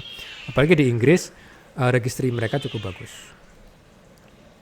Nah, bagaimana sih kanker itu disebabkan oleh rokok gitu kan? Nah, ini kita lihat ternyata ada observasi ketika orang-orang yang perokok di biopsi lalu di sequencing, ternyata mutasinya itu biasanya mutasi yang transversi gitu ya.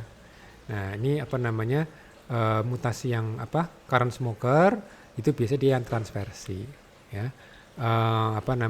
Banyak sekali di sini G12C misalnya. Ini contoh mutasi yang cukup sering ya pada kanker paru.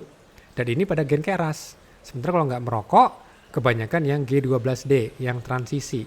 Gitu. Nah ini di Indonesia kita juga berusaha replikasi, trennya sama. Ya. Jadi kebanyakan kalau dia smoker gitu kan, ever smoker, itu sekitar 67% transversinya. Kalau transisinya cuma 33%. Jadi ini konsisten juga. Artinya ada pola yang sama. Ini hasil penelitian kita dengan persahabatan ya, dengan teman-teman klinisi di persahabatan. Nah, bagaimana mekanismenya mutasi gen KRAS ya? Ini kan tadi mutasi gen KRAS ya di G12C segala macam gitu kan. Itu bisa menyebabkan kanker gimana ceritanya gitu kan. Nah, kita kembali ke eksperimental ya. Eksperimental ini dibuat mencit ya, dibuat mencit transgenik. Lalu dicek ternyata mutasi gen KRAS menimbulkan tumor. Nah, muncul tumornya di sini. Gitu ya. Jadi artinya apa? Artinya emang mutasi itu emang penting untuk menjadikan tumor gitu ya. Oke. Jadi itu datanya di eksperimental. Bisa diobati? Nah, ini sama jadi dengan uji klinis harus dirandomisasi gitu kan. Ini adalah eksperimen dengan menggunakan obat baru. Hanya saja ini kan saya lihat belum ada follow up lagi ya. Apakah obat ini diuji klinis fase yang berikutnya karena harus ada nanti sampai fase 3 ya di randomisasi gitu kan. Nah, ini kita akan masih tunggu apakah nanti hasilnya bagus apa enggak gitu. Nah, dalam uji klinis obat ada berapa pendekatan. Ada yang namanya basket trial. Basket trial itu mereka fokus ke mutasinya, tidak peduli sumber organnya. Apakah organ di paru, apakah organ di kolon, apakah di hati, apakah di otak gitu. Yang penting mutasinya sama enggak gitu. Oke. Nah, tentu ini ada beberapa tahapan yang uji klinis. Sebelum diberikan kepada khalayak harusnya dicek di fase 3. Ini sama kayak vaksin lah. Vaksin kan harus sampai minimal fase 3. Ya kan dirandomisasi dulu. Nah, dari sini kita juga bisa lihat ternyata emang mutasi KRAS ketika di sotorasib gitu ya, itu nampaknya bisa memberikan hasil yang cukup. Jadi ke bawah itu artinya tumornya shrinking gitu ya. Nah, cukup banyak nih proporsi yang di bawah standar biasanya gitu. Tapi sekali lagi kita harus masih menunggu yang yang fase 3 ini kayaknya masih fase 1 fase 2 di sini ya. Jadi mereka belum bisa merandomisasinya. Oke. Tapi ada juga dengan studi ini datanya ya yang tadi sotorasib tadi. Oke. Kalau tadi kita bicara kanker karena rokok gitu ya, sekarang kita akan bicara bagaimana kanker yang lain karena virus. Nah, virus yang paling terkenal adalah HPV. Tapi HPV nggak seperti gini ya, ini bacteriophage sebetulnya ini ya. Virus HPV itu bentuknya nggak seperti itu, tapi ilustrasi ada namanya virus HPV. Jadi virus HPV bisa menimbulkan kanker karena virus HPV ini punya viral onkoprotein ya, E6 sama E7. E7 ini akan mengikat RB dan menonaktifkannya. E6 bisa menonaktifkan P53. Saya tidak banyak bahas mengenai P53 karena saya pikir sudah cukup banyak nih paper mengenai P53, makanya saya fokus ke RB. Nah, jadi karena dia bisa menonaktifkan dua gen penekan tumor ini, sehingga tidak bisa aktif kan. Nah, akhirnya bisa munculkan tumor di serviks gitu. Nah, ini gambarannya. Jadi ketika si DNA dari virus HPV ini masuk ke dalam sel serviks, dia bisa menginsersi. Nah, begitu dia bisa menginsersi, berarti dia merusak genom kita. Jadi dia nanti dua hal yang dilakukan, merusak genom dan menonaktifkan dua gen penekan tumor. Sehingga apa? Sehingga dia bisa memunculkan kanker serviks. Nah, makanya kanker serviks itu di satu sisi sangat sangat dramatis gitu. Karena kita tahu banget etiologinya. Jadi 99% pasien kanker serviks itu pasti ada HPV gitu ya. Nah, cuma pertanyaannya kan HPV dari mana gitu ya. HPV sebetulnya kalau menurut saya dari mana-mana. Dia tidak bisa masuk kalau manusianya belum beraktivitas berhubungan seksual gitu. Tapi begitu dia berhubungan seksual, disitulah HPV akan bisa masuk gitu ya. Jadi juga jangan sampai ada stigma, oh pasien kanker serviks ini pasti orangnya selingkuh gitu ya, entah suaminya atau istrinya gitu ya, jangan. Karena kita tahu virus HPV ini bisa juga menginfeksi orang yang monogamus gitu ya. Karena memang virus ini ada di mana-mana. Jadi saya pernah buat blog gitu ya. Itu ketika mereka mensurvei toilet di bandara internasional, ada sekitar 25 bandara internasional, mereka survei toiletnya, dudukan toiletnya, dan mereka swab, mereka PCR, nemu dari berapa banyak toilet tadi itu 25% itu ada HPV DNA di situ. Jadi artinya apa? Artinya HPV itu sebetulnya sangat common sekali gitu kan, sangat umum gitu. Nah, cuma dia tropismnya itu kan memang di sel genital gitu kan.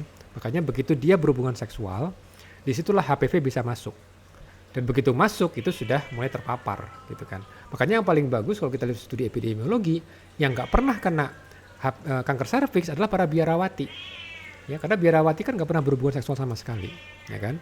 Makanya mereka aman dari kanker serviks. Tapi mereka punya masalah kanker yang lain, yaitu apa? Kanker payudara.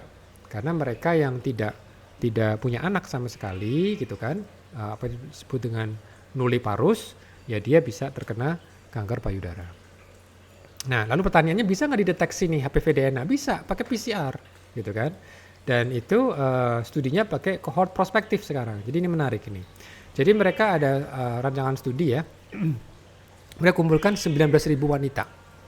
Ada yang dirandomisasi dengan tes HPV, ada yang pakai pap smear atau liquid based cytology. Lalu mereka follow ya. Mereka follow dalam waktu sekitar 5 tahun.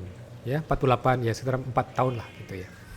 Nah, kalau mereka follow ternyata apa yang dilihat? Kalau misalnya sekarang kan ada dua macam tes pakai LBC, tes pakai HPV. Lalu fokus yang hasilnya negatif. Jadi tes pap smear-nya normal, tidak ada sel tumor, sama yang HPV-nya negatif, artinya tidak ada HPV. Jadi untuk kohort pasien-pasien yang HPV-nya negatif dan pap smear-nya normal, apa yang dilihat?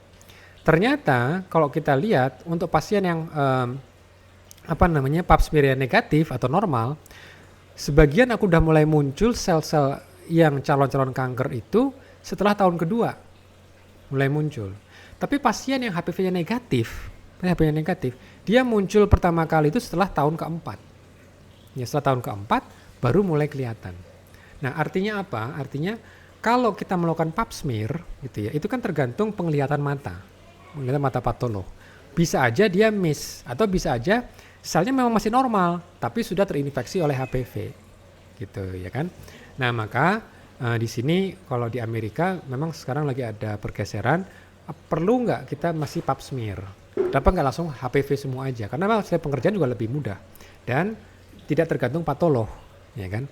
Tapi kalau saya sih supaya lebih hati-hati dua-duanya, jadi co-testing gitu ya. Jadi di pap smear iya, di HPV juga iya. Kalau ternyata dua-duanya normal, nggak perlu datang tiap tahun, bisa datang 5 tahun lagi baru cek lagi. Jadi intervalnya bisa diperpanjang. Demikian juga akhirnya kan costnya bisa lebih murah gitu kan. Gitu. Jadi inilah contoh desain penelitian untuk melihat risiko yaitu dengan cohort prospektif. Ya, itulah yang terakhir. Jadi sekali lagi saya ingin menekankan gitu ya bahwa yang namanya eh, pertanyaan penelitian adalah kunci ya, kunci dari apa namanya eh, ruhnya itu di situ. Ya, kalau pertanyaannya bagus, ya nanti kita akan carikan dana, kita akan carikan apa teknologinya gitu ya. Kalau itu mampu. Kalau misalnya enggak, ya berarti pertanyaan sangat canggih gitu ya, bahkan mendahului zamannya gitu ya. Oke, baik. Terima kasih. Nggak terasa udah hampir setengah 10 ya. Setengah 10 lebih ini. Ada yang mau diklarifikasi, ditanyakan? Silakan. Atau pada ngantuk semua? Pagi-pagi ya soalnya ya. Pak, Oh ya, silakan Mas Yatur. Pak, tadi apa kalau misalkan kebanyakan emang tadi yang paling bagus kan tadi yang apa namanya cohortnya yang perspektif ya Pak ya. Kalau untuk penelitian cancer ini ada nggak ya Pak yang penerapan yang retro perspektifnya ada nggak studinya? Oh, Kemudian yang kedua kalau untuk studi cancer ini untuk meta analisis ada nggak ya Pak yang terkenal banget apa gitu terkait dengan studi cancer ini? oh oke. Nah, Ya, mungkin yang meta analisis dulu ya, meta analisis dulu. Jadi meta analisis itu sebetulnya ada dua macam apa namanya, dua macam apa ya, opini gitu ya. Ada yang mengatakan meta analisis itu yang paling bagus gitu. Karena dia itu yang betul-betul mengkompilasi berbagai macam RCT. Jadi yang dilakukan oleh meta analisis itu biasanya melihat dari berbagai macam RCT. Karena kalau bukan RCT, misalnya nih kayak case control yang di meta analisis itu sebetulnya nggak gitu bagus. Karena kalau kita bicara apa namanya yang masih case report, sorry bukan case control, case report atau yang ya mungkin boleh ada semacam case control yang biasa. Itu kalau di meta analisis itu kurang bagus. Kenapa? Karena case control, case review, case reports itu level evidence-nya itu kan sebenarnya nggak gitu bagus. Jadi kalaupun level evidence nggak gitu bagus dikumpulkan jadi satu, ujungnya pasti nggak gitu bagus juga, gitu kan? Ya kan? Makanya biasanya review dari meta analisis itu harusnya di level RCT. Jadi berbagai RCT itu yang direview, ya kan? Nah, tapi sebetulnya apakah meta analisis itu menjadi standar tertinggi? Kalau menurut saya sih bisa iya bisa enggak. Yang penting justru kita lihat dari RCT-nya dulu aja, kualitas RCT-nya seperti apa gitu kan. Nah, itu kalau kita bicara mengenai meta analisis. Apakah ada meta analisis yang apa namanya yang klasik? Kalau saya lihat mungkin studi pada rokok ya, apa namanya? Karena itu kan banyak studi ya. Kalau rokok itu kan bahkan ada juga studi twin, twin study. Jadi anak kembar itu kan yang monozigotic twin itu diikutin. Yang satu ngerokok, yang satu enggak. Karena mereka mau ngelihat ini apakah tergantung genetiknya atau tergantung behaviornya, behavior merokok tadi itu. Karena kalau misalnya emang karena tergantung genetiknya, nggak ngaruh dia mau ngerokok mau nggak, kena kanker aja kan gitu kan. Itu di Swedia. Nah saya nggak tahu apakah sudah ada yang meta mungkin udah ada sih kalau meta analisis untuk di studi-studi tersebut. Cuma kalau saya pribadi, kalau saya mau melakukan meta analisis, saya lebih cenderung untuk apa namanya memilih ya studi-studi yang udah levelnya di RCT gitu. Karena RCT dibandingkan yang case control tentu level evidence-nya beda. Karena kalau sisi bias itu pasti lebih tinggi pada case control ya dibandingkan apa namanya dibandingkan yang randomize ya dibandingkan yang RCT gitu. Nah, pertanyaannya berikutnya tadi kan retrospektif ya. Tadi kan mengenai retrospektif. Sebetulnya penelitian retrospektif itu ada juga yang bagus sebetulnya ya. Jadi misalnya kita mau tahu nih pasien CA-MAME gitu kan, terutama yang stadium awal. Yang stadium awal itu kan pasti dioperasi, karena kan dia masih localized kan, masih ada benjolan yang masih terlokalisir gitu kan. Nah pertanyaannya kan gini, setelah dia dicongkel, tanda kutip congkelektomi gitu ya, diambil apa namanya lumpektomi lah gitu, diambil, itu si pasien masih perlu minum kemo nggak? Masih perlu di kemo nggak? Atau langsung pulang aja minum herbal gitu kan? Gitu. Nah studi ini menarik, jadi di Belanda itu mereka punya medical record yang sangat bagus. Jadi mereka itu men-tracking mereka yang dulu dioperasi aja. Jadi stadium awal dioperasi aja tanpa kemo. Jadi setelah operasi dia langsung pulang, gitu kan? Nah, lalu mereka pantengin tuh dari kohort ini, dari pasien CA-MAME yang dulu dioperasi aja tanpa kemo, mana yang tetap disease free dalam 5 tahun, mana yang kambuh dalam 5 tahun. Ya kan?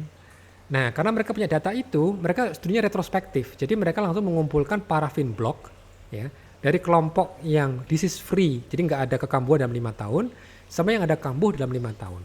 Lalu paraffin block ini mereka melakukan apa yang disebut microarray studies, gene expression profiling. Dari gene expression profiling, mereka ketemu, oh ternyata profil gennya beda. Mereka yang prognosisnya bagus itu beda sama yang prognosisnya buruk. Ini studinya retrospektif. Cuma untuk bisa melakukan retrospektif yang bagus, berarti datanya harus bagus. Kuncinya di situ. Makanya saya selalu mengatakan nggak tergantung tekniknya, mau pakai microarray kayak, mau pakai NGS kayak, mau pakai real time PCR yang terbagus kayak. Pertanyaannya, data klinisnya rapi nggak? Gitu. Karena masalah kita di Indonesia, kalau kita bicara penelitian kanker, itu kan endpoint ultimate-nya itu kan disease free atau kematian. Nah, cuma kan masalahnya gini, ketika pasien kita tracking, mau kita telepon, oh HP-nya udah ganti. Kita datengin ke rumahnya, oh sudah pindah. Tapi nggak bisa nggak bisa diikutin lagi kan. Nah, tapi ini mudah-mudahan kalau ini ada reformasi di kementerian ini berhasil, jadi kita gabungkan, kita integrasi data Kemenkes dengan data Dukcapil gitu ya. Kita nanti bisa tracking semua pasien, semua orang. Jadi semua orang yang mati itu nanti akan dicek kematiannya karena apa. Kalau dia memang dia pasien kanker, akan dikonfirmasi ini meninggal karena tabrakan atau meninggal karena tumornya misalnya gitu. Jadi kalau sampel si pasien itu masih disimpan, itu bisa menjadi data penelitian juga. Nah, cuma masalah kita kan misalnya nih ditanya, pasiennya masih hidup nggak? Oh udah meninggal. Dia meninggalnya kapan? Meninggalnya tahun 2012. 2012 itu ada 12 bulan. Jadi yang mana nih? Di awal 2012 atau di akhir 2012 kan gitu kan? Nah ini kalau kita nanti bicara untuk genetic sequencing, untuk expression analysis, profiling gitu kan, gene expression, itu bermakna beda jauh gitu, berbeda 12 bulan itu bermakna sekali gitu ya. Nah makanya kalau kita bicara studi retrospektif bisa dilakukan, tentu bisa dilakukan, tapi kita harus pastikan memang data klinisnya harus bagus gitu. Kalau enggak kita bisa sama-sama frustasi, karena emang kalau sekarang sih teknologi biomol tuh relatif murah kok. Ya nggak gitu mahal sebetulnya. Yang mahal itu ngikutin pasiennya itu. Nah kadang-kadang keluarga nggak gitu happy ya. Ngapain nanya-nanya gitu kan? Udah nggak usah, nggak dijawab, dibanting teleponnya misalnya. Akhirnya ya peneliti juga bingung sendiri, nggak bisa dianalisa lagi gitu. Ya gitu ya Pak Catur ya. Nggak tahu ada menjawab pertanyaannya nggak? Atau ada yang belum iya, terjawab? Okay. berarti itu kan apakah itu berarti memang kalau retro kan challenge-nya terkait dengan data quality-nya ya Pak ya, data quality-nya. Itu berarti untuk semua case, nggak cuma di cancer ya Pak? Iya Atau dong. memang paling sulit di cancer semua ya? Semua penyakit, Semua. semua penyakit. Ya. Oke Pak, terima kasih. Yuk.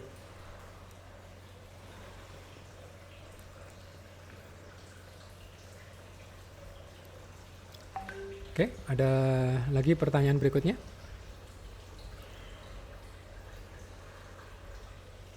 Kayaknya hari Sabtu cerah gitu ya, kayaknya mau pengennya keluar aja gitu ya. Keluar jalan-jalan lebih seru. Oke, atau ini ada apa namanya, jangan-jangan pada ngeblank gitu kan. Mudah-mudahan enggak sih ya, masa sih tapi kalau misalnya ada sesuatu yang konsepnya masih belum ini, nggak apa-apa ditanyakan aja. Ini saya lagi recording, tapi kemarin saya berhasil merekord itu sekitar 2 giga ya. Nah kan nggak mungkin kalau saya WA 2 giga gitu kan, downloadnya kelamaan. Makanya saya pengennya nanti saya upload ke YouTube. Tapi nggak tahu nih YouTube-nya nih kok agak error nih, jadi belum bisa muncul gitu ya. Tapi nanti kalau udah muncul di YouTube, nanti saya berikan linknya deh, saya berikan tautannya ya. Oke. Pak Ahmad, Yuk.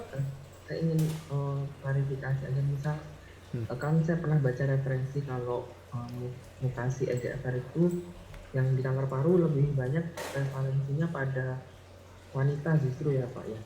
Apakah benar itu Pak? Maksudnya kok tidak pada perokok gitu loh Pak? Itu gimana ya Pak? Ya oke. Nah ini menarik memang.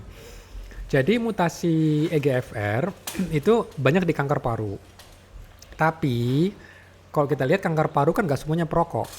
Ada juga yang tidak merokok, ya kan, terutama wanita, ya.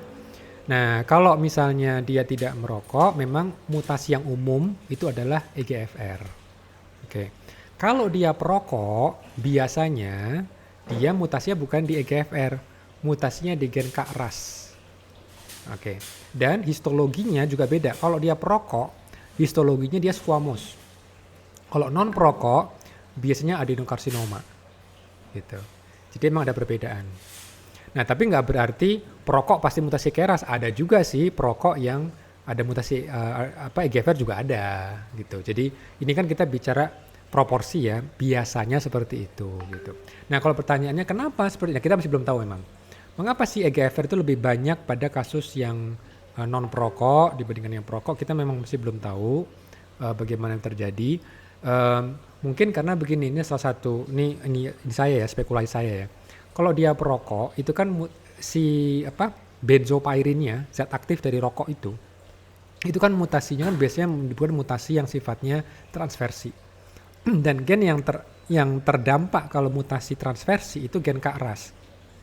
Nah, gen KRAS ini kalau si sel udah kena mutasi gen KRAS, itu dia sudah punya proliferative advantage.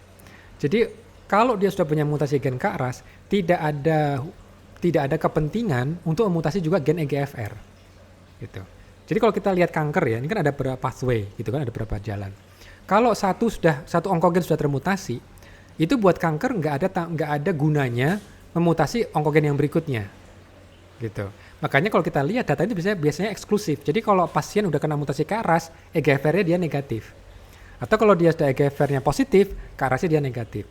Buat kanker lebih bagus dia memutasi gen di pathway yang lain. Misalnya pathway supaya dia bisa menghadapi imun sistem. Ya, mungkin PD-1, PD-L1-nya. Atau supaya dia bisa melawan hipoksia. Atau bagaimana dia bisa memunculkan angiogenesis gitu. Jadi kanker itu kan permasalahannya bukan cuma proliferasi. Jadi begitu dia sudah punya keuntungan memutasi gen untuk proliferasi, ya udah nggak perlu lagi ditambahin karena kanker itu kan maksudnya bukan cuma proliferasi. Kalau seandainya cuma proliferasi, jadinya nggak akan jadi kanker, jadinya kutil. Makin banyak aja, dan itu lama-lama dia mati sendiri. Karena kan dia nggak punya kemampuan yang lain, yaitu menghadapi imun sistem, hipoksia, pembuluh darahnya nggak bisa dibangun, gitu kan. Gitu. Jadi buat kanker lebih masuk akal dia mutasi gen selain itu. Gitu. Tapi kalau kembali ke pertanyaannya, memang saya belum tahu persisnya, ya kenapa pada wanita yang tidak merokok biasanya lebih banyak pada mutasi gen EGFR. Tapi sekali lagi ada juga sih perokok yang mutasi EGFR juga ada gitu ya. Jadi ini bukan kayak hard and fast rule gitu ya, harus seperti ini enggak. Tapi proporsinya emang agak beda gitu ya. Oke. Oke, ada lagi? Untuk rokok nanti jalurnya lebih ke gen KRAS gitu ya Pak? Iya, betul. Cuma masalahnya kayak gen KRAS belum standar ya. Tapi kalau misalnya ada yang mau meneliti dan misalnya di laboratorium mereka juga punya riwayat perokok pasien, itu bisa dikonfirmasi. Karena kami dulu juga waktu di persahabatan kita ada sebagian data yang ada riwayat merokoknya gitu ya. Tapi waktu itu nggak banyak sih, nggak sebanyak yang saya harapkan. Dan harusnya dan itu kita juga harus punya lebih detail lagi. Misalnya rokoknya rokok apa nih? Rokok filter, rokok kretek, rokok impor misalnya gitu kan. Terus sejarahnya dia masih ngerokok atau pernah merokok misalnya gitu. Kalau dia masih merokok, berapa batang sehari? Nah, sampai sedetail itu gitu. Kalau kita misalnya mau studi yang lebih hati-hati. Dan mungkin kita bisa perluas nggak cuma di gen KRAS ya. Kita bisa lihat karena kalau seperti PD-L1 itu juga biasanya lebih sering ya ekspresi PD-L1 itu pada yang perokok sebetulnya, pada yang squamous. Kalau dia adenokarsinoma jarang PD-L1 itu sebetulnya. Gitu. Nah ini juga unik. Kenapa kok bisa seperti berbeda seperti itu ya? Nah kita memang saat ini baru bisa mengcapture polanya, seperti mendeskripsikan. Tapi kalau untuk melihat mekanismenya ya kita harus memikir kira-kira bagaimana nih alur pathway terjadinya. Gitu. Ini apa? Ya sama-sama. Oh, ini kayaknya lebih nih dari jam. Mestinya cuma 1 menit ya. Sorry. Oke ya berarti ya. Kalau misalnya nanti ada pertanyaan lanjutan, ya boleh deh nanti di WA juga nggak apa-apa. Ya nanti saya akan upload ke YouTube. Mudah-mudahan nggak ada masalah. Jadi mengkonfirmasi lagi untuk kelas imunologi diagnostik. Tadi tim kecil ya, tim yang datangnya awal sudah membuat keputusan buat rekan-rekan yang terlambat. Jadi ya mohon maaf. Kita tidak musyawarah mufakat tapi sudah ditentukan oleh komisi kecil tadi yang adanya 5 orang, ditentukannya hari Senin jam 2 siang. Oke? Ya, nanti kalau misalnya mau ngomel ya ngomel ke tim kecil tadi itu ya. Tapi bisa diputuskan jam 2 siang hari Senin. Kan hari Senin kan libur ya kan? Ya mesti oke lah. Tapi ya saya akhirnya jadi ganggu ini ya waktu dengan keluarga. Tapi ya boleh buat. Kalau enggak nanti molor-molor lagi repot ya buat semuanya ya. Oke. Ya ini insentif kalau bisa emang harusnya datangnya lebih awal gitu. Jadi kalau ada keputusan strategis itu masih bisa dirembuk ya. Oke. Baik, terima kasih semuanya atas ininya ya, kehadirannya. Insyaallah kita tutup dengan istighfar, astaghfirullahaladzim dan kafaratul majlis. Subhanakallahumma wa bihamdik, asyhadu an la ilaha illa anta wa astaghfiruka wa atubu ilaik. Ya. Assalamualaikum warahmatullahi wabarakatuh. Waalaikumsalam. Waalaikumsalam. Terima kasih banyak, Pak. Sama-sama.